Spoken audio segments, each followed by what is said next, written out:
ساتوي پسرو وینو دا د شهیدانو کور دا د باتورانو کور دا د کونړ ملي راډیو درنو اوریدونکو سلامونه او نیکې هیلې مې ومنئ. لنډو خبرونو ته ښه راغلاست. د ملګرو ملتونو د پروژوي خدمتونو د یونیفیس اداري مسؤلینو د کونړ له مرستیال والي او یو شمېر سکتوري ادارو له مسؤلینو سره ناسته وکړه. د ناستې په ترڅ کې د کلي او پراختیا رئیس مولوي شمس الرحمن سیلاب، د سندیزي فرعي حوزې رئیس مولوي دوست محمد حنفي او د اسداباد ښاروال مولوي نظر محمد عتیق لخوا د پروژې د ښه تطبیق او د لارو چارو په اړه نظریات شریک کړل. په خاص کونړ ولسوالۍ کې د حکومتي مسؤلینو او قومي مشرانو په همکارۍ د دوو کورنۍ ترمنځ اته کلنه دښمني پای ته ورسېده.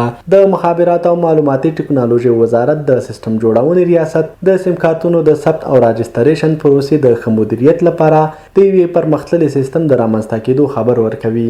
کابل کې د ازبکستاني محصولاتو نندارتون کې شاوخوا 200 ډوله محصولات او تولیدات نندارې ته ایښودل شوي دي. د کندهار د صنعت او سوداګرۍ اداري مسؤلینو ویلي چې په تیرو 4 میاشتو کې بهرنیو هیوادونو ته 12,000 ټنه وچه میوه صادر کړې ده. د یاد ولایت د صنعت او سوداګرۍ ادارې مطبوعاتي مسؤل نورو وایي د روان کال په تیرو 4 میاشتو کې بهرنیو هیوادونو ته له دغه ولایت څخه 12,000 ټنه وچه میوه صادر شوې ده. د ننګرهار بدني روزنه اولمپیک ریاست وایي اوس مهال د دوی تر چتر لاندې 20 ورزشي فدراسیونونه فعالیت کوي چې ورسره شاوخوا 40,000 ورزشکاران چې په بېلابېلو رشتو کې ورزش کوي ثبت دي.